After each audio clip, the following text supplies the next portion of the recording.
Good evening, this is Brown at IF Brown, and tonight we're going to be talking about The Cipher by Kathe Koja. Now, The Cipher was not only the debut novel of Kathe Koja, but it was also the debut novel of a horror line put out by Dell Publishing called Abyss. And this particular horror line, with a mission statement of focusing on the horror of the human condition, had a rather respectable run in the 90s, and it had a mixture of titles that managed to live up to the mission statement of focusing on the more human elements of the horror genre, the psychological aspects of it specifically, as well as several other novels that managed to essentially follow in the footsteps of horror novels that came before this particular line came out. So you had some that lived up to a mission statement and others that essentially were just like any other horror novel that came out at the time. But by all accounts, The Cipher managed to exemplify the mission statement the best. And I've only read one other horror novel, from this particular line, and that was Shadow Twin by Dale Hoover, which was a really good novel. If you were able to get a hold of it, I would highly recommend it. But I gotta say though, reading The Cipher was an experience in and of itself, and I can definitely understand why it's considered a masterpiece of the horror genre, as well as arguably the best book that came out of the Abyss line. Or at the very least, it's amongst the best. And the story centers on the characters of Nicholas and Nakoda, who are a pair of late teens, early 20s characters who live in sort of a squalid part of the city, and they have a life that's sort of it's like an existential downward spiral. They're people who have some glimmer of aspiration in dreams, but at the same time though, neither of them particularly embrace life. Nicholas in particular, he's a rather passive individual, and he has moments of artistic brilliance in which he'll write poetry, and he's even been published a couple of times. But the problem is, he's such a cynical individual that he doesn't even really see a point in trying to break out and become something other than what he already is. He has a dead-end job at a video store, and he also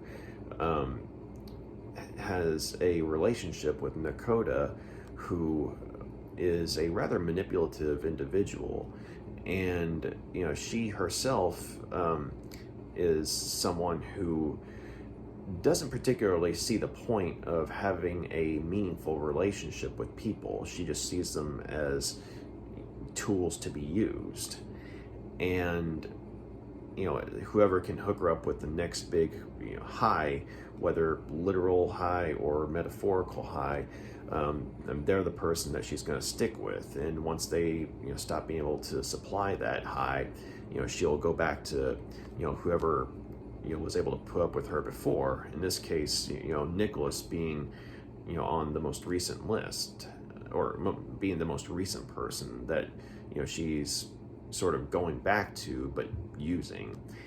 And the two of them do have a relationship, but while he loves her, or as he loves her in as much as he can love someone, she doesn't love him. She just sees him as someone to do stuff with, in a manner of speaking. And neither of them, really, they don't really gel with other people. They just drift throughout their lives.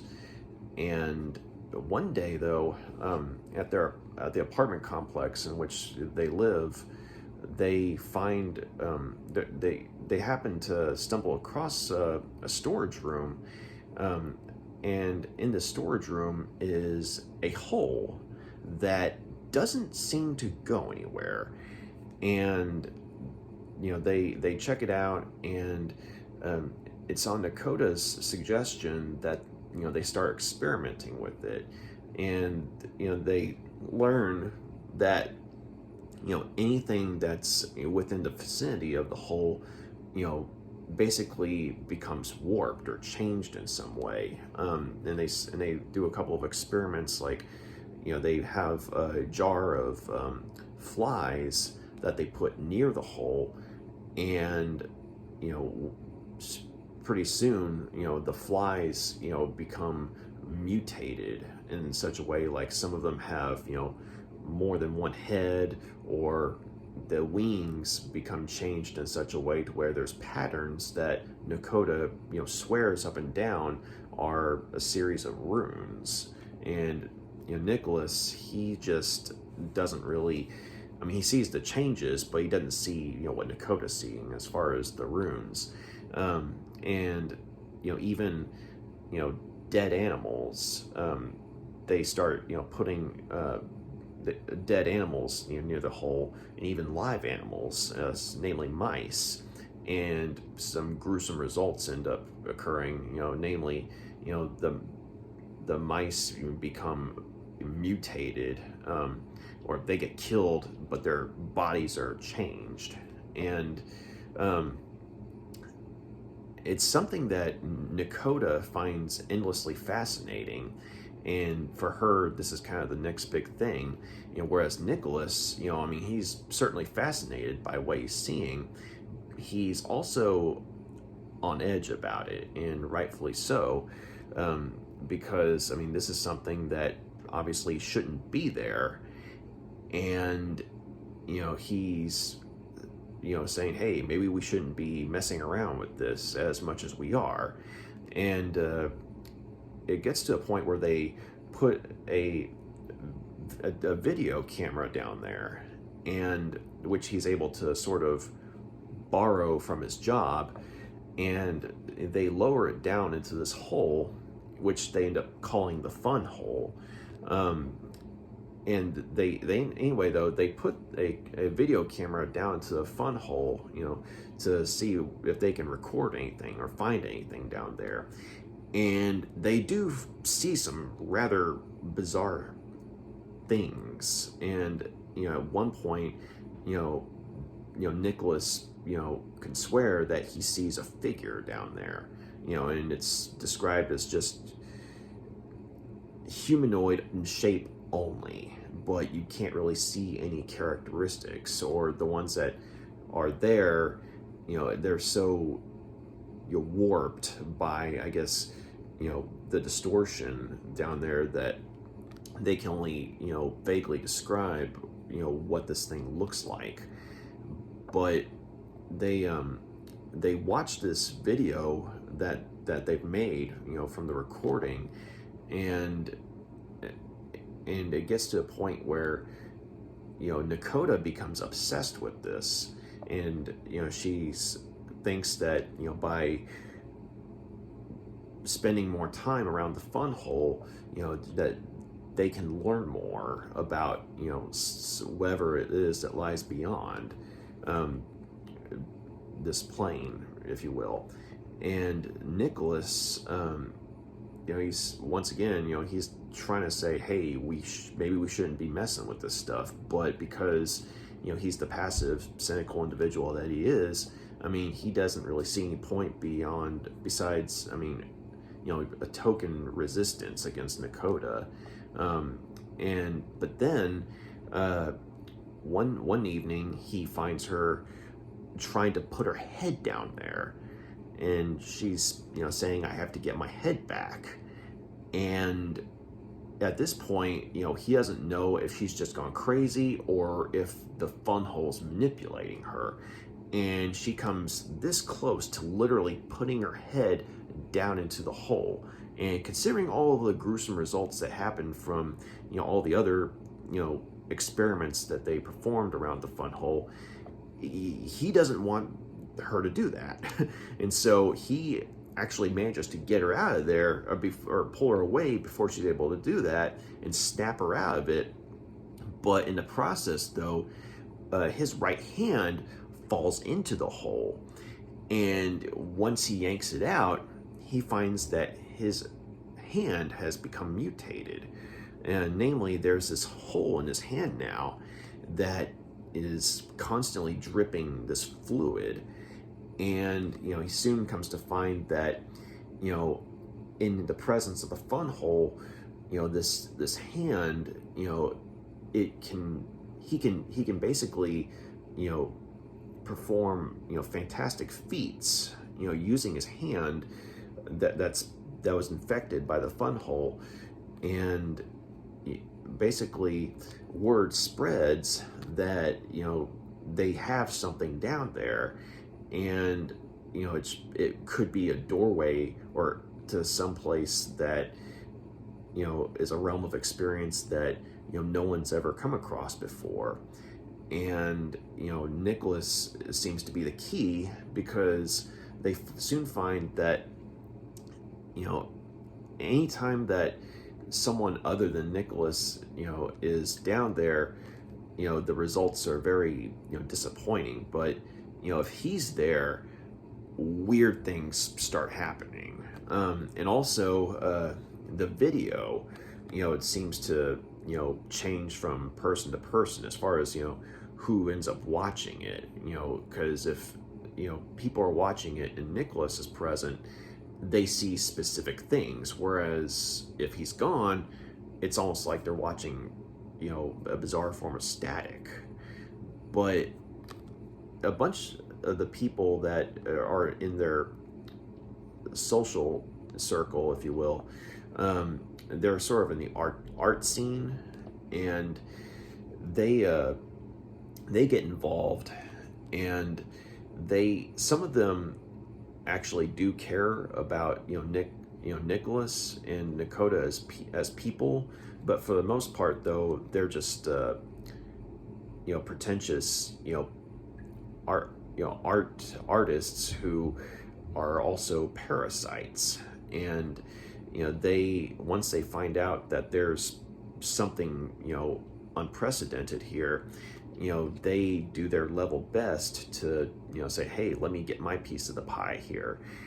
And Nicholas, he's at the point where he soon gets to the point where he realizes, even though he doesn't really know what this fun hole is, he doesn't know why it's there, he does know that no good can come from messing with it, especially considering what's happened with his hand. And while some of his newfound abilities in the presence of the fun hole are fascinating, such as making metal sculptures come to life and move around, he also realizes that there's seems to be something that's manipulating him, or it could be his own base desires being made manifest by this bizarre occurrence. But basically they come to find, Nicholas and Dakota both come to find that no one is in control here. Dakota thinks that she's in control because she can manipulate Nicholas using his affection for her to go along with this crowd that's just wanting this big supernatural rush. But at the same time Nicholas realizes that it's not that simple, and something twisted is at work, and it's beyond their understanding. And this was a book that I've been wanting to read for a while now, and I appreciated, being able to, check it out finally. And the description I just came up with, I mean, it was something just that was kind of off the top of my head. I've been, thinking about, trying to, how would I describe it? And that's, I mean, the basic, setup of it. And it's a very different horror novel, and it's kind of an acquired taste, because, well, for one thing, the point of view is, strictly confined to that of Nicholas. And when you have a character such as him, who is very cynical about life, or very passive and cynical, to a point where they see literally no point for self-improvement, or, why should they break out of, a toxic relationship, when, as far as they know, that's all they're going to have. I mean, on one hand, it really, sells, the fact that, you're reading from the perspective of an individual who is basically living in an existential crisis, because, I mean, they go throughout their days, wash, rinse, repeat, do the same thing over and over again, because they literally see no point in trying to do anything else. But at the same time, they're not just gonna up and bump themselves off. And, you think about it, that's something, that's a kind of a mindset that you could, apply to a lot of people in society right now. And considering this book was written in 1991, I mean, that's, I'm not going to say it's spooky, but it is something that kind of makes you sit up and take notice as you're reading it, because, on the other hand, you're kind of thinking, well, gosh, I mean, it's really depressing reading, from the perspective of a character who strictly exists in this mindset, but at the same time, though, considering the fact that there are people who have this kind of mentality, it's not something that you can just brush off as being, oh, so melodramatic. While, I mean, it might come across as melodramatic to, you or me, where, say, for instance, we might have moments of an existential crisis, but we might not be going through that on a regular basis. You have to realize that there are people who do go through that on a regular basis. And so, reading this, while it was kind of frustrating at times, just because, I wanted to grab the guy and say, hey, dude, snap out of it. I couldn't do that, though, just in my mind, just because I do know some people who are like that, and so it wasn't unrealistic. Another thing I liked about the book was that it did a pretty good job of, portraying what can be called a toxic relationship. And I know a lot of the times, in media, like whether it be TV shows, movies, books, the person who's predominantly, who's the one who bears the most responsibility in a toxic relationship, or for the relationship being toxic, tends to be the guy. But I actually appreciated the fact that this was something in which, a lot of this was stemming from the girl, namely Nakota, because she is a very, very toxic individual. And you go throughout real life, and you realize that, contrary to what the mainstream media's narrative tends to be sometimes, it's not just the guy who's being the toxic one in the relationship. A good amount of the times it's the girl. And considering that this was written by a woman, that was very insightful, and I actually appreciated that.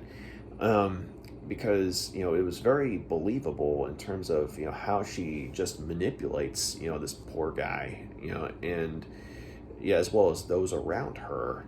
And it gets to a point where, as things get even more bizarre in the novel, she becomes jealous of him because he's such a passive individual who's been, quote unquote, blessed by, this thing that's, beyond the limits of their experience.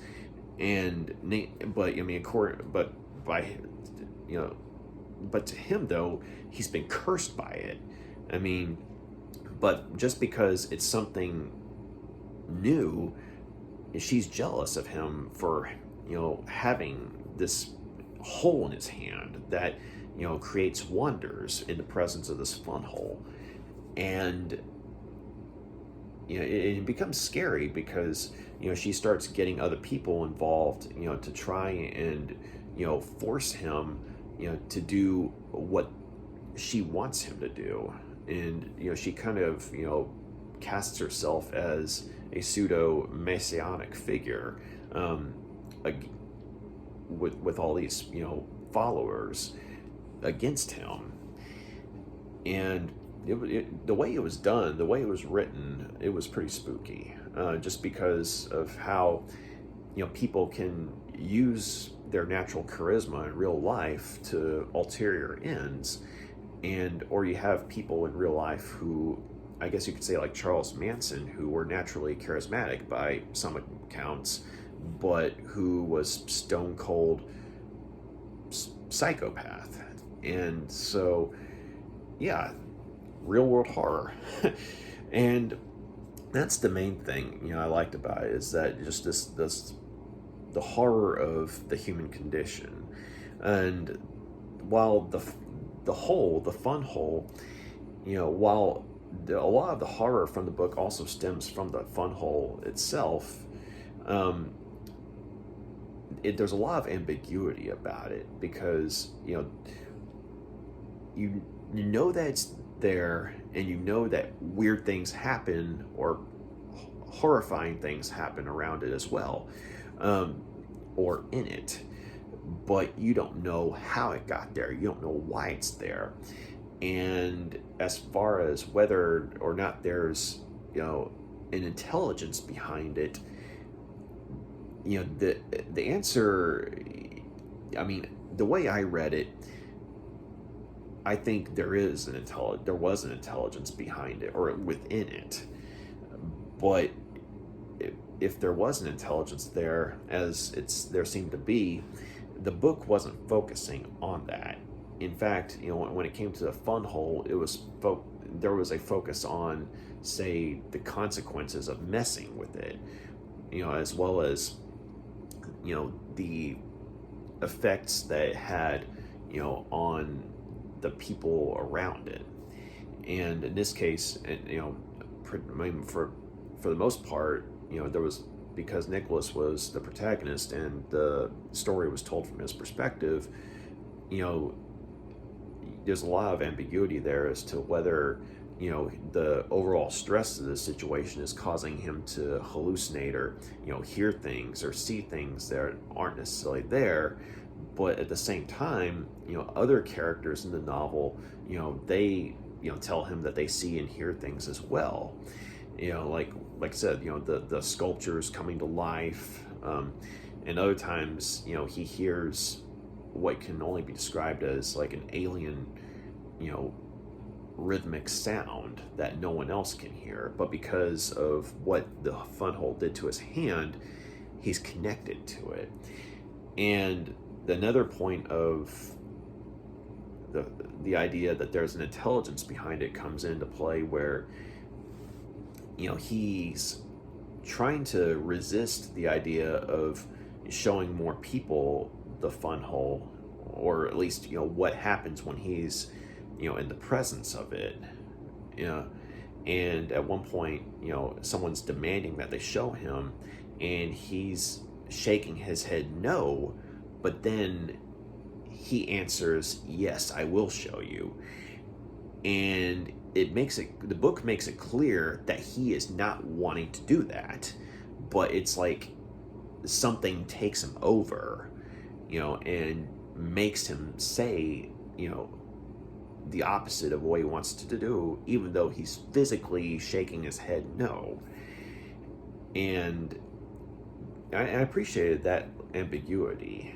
And so that the stuff that's happening is real, but you just don't know how it's happening. You don't know why it's happening. And you don't know who or what is down there. You know that something's down there, some form of intelligence. But as I said earlier, the main focus is on, I guess, the horror of how these characters, react to what's going on. And it was a book that it kind of stuck with me afterwards, because while the paranormal stuff or the supernatural stuff, was definitely memorable, that wasn't necessarily the part that struck home with me. It was more like along the lines of the mindset of the characters in question, the overall cynicism that they had about life in general. And it's kind of interesting how Nicholas, the only points that he really comes to life and sort of breaks out of this cynicism for a few moments anyway, these moments occur after he's been infected, if you will. That's the best way I could describe it. Been infected by the fun hole. And there are a couple of people that he reaches out to for help, people outside of this circle, or at least this immediate circle.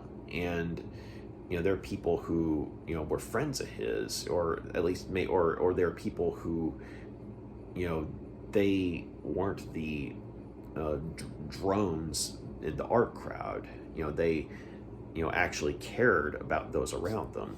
But when he's interacting with these people,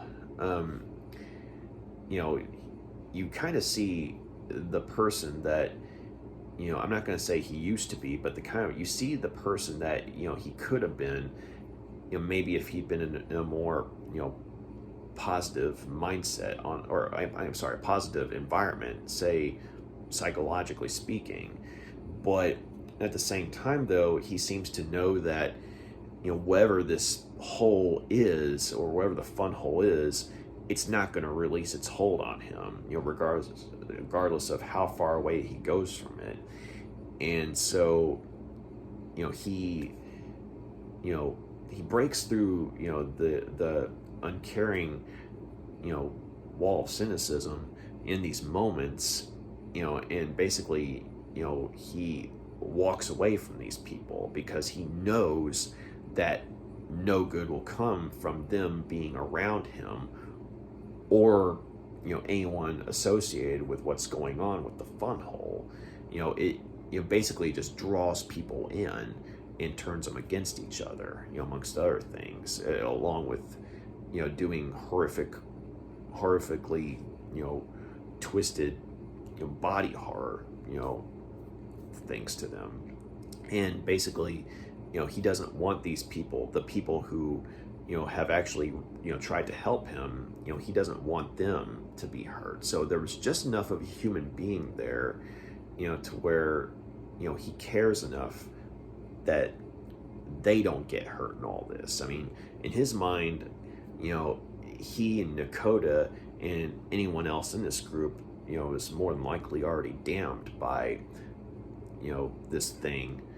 But he doesn't want to drag any other people. He doesn't want to drag the good people down with him. So you do have these moments of genuine humanity with Nicholas, but they're few and far between, and they're at the points where considering the tone of the book, it's already too late. He knows that it's not going to end well. The reader knows it's not going to end well, but he at the same time uses whatever measure of control he has in those moments to keep those who are involved out of the picture. for their own safety. You compare that bit of altruism, however small it is, to the character of Nakoda, who, frankly seems to be incapable of actually loving anyone, regardless of how long she's been with them, and as well as how manipulative she is. And I just that's stuff that stuck with me, really, just because I myself actually can relate in the sense of knowing people like that, on both sides. And I'm sure most people can relate to that as well. And I just also appreciated the fact that this was a horror novel that didn't necessarily have any easy answers. And even when it gets to the conclusion, and say Nicholas starts utilizing these newfound abilities to say fight back against those who are trying to manipulate him or trying to use him to get more out of the fun hole.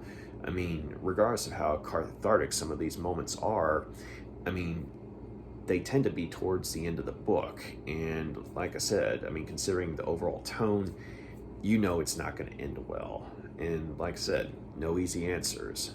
And I guess that's life. But anyway, though, I'm glad that I finally got around to reading this. And I definitely, see why a lot of people consider this a masterpiece of the horror genre, predominantly kind of existential horror. And as far as say a debut goes, I mean, Kathe Koja, she really did a good job with this. And I definitely see why Dell Publishing chose to use the Cipher as the very first title in the Abyss horror line. And having read Shadow Twin a while back, I mean, that book in a lot of ways feels like a cousin to the Cipher, but they're two very different novels. But I can definitely see where in some ways that novel might have been influenced by the Cipher. So that's just kind of evidence to show that other horror novels, whether it be within the Abyss horror line or horror novels in general, have in fact been influenced by the novel, The Cipher. And that's usually the mark of a good novel, or whether it be horror or non-horror. And also the fact that the human elements stuck with me afterwards. That's the mark of a good novel as well as the mark of a good writer. And so this was a novel that I enjoyed reading as someone who appreciates the horror genre. And I'm not sure though if I would want to read anything by Koja anytime soon, just because of how I guess cynical this particular novel was. But it's just being so immersed in that mindset throughout the whole novel. It's something that, as much as I like the horror genre, it's something that I would probably want to take a break from as far as literature goes. I'm not saying from horror altogether, but just I might want to read someone else afterwards, as opposed to say going right to another novel by her, just so that way one's mindset isn't stuck within this feeling of cynicism that she basically managed to create so well within this novel, though.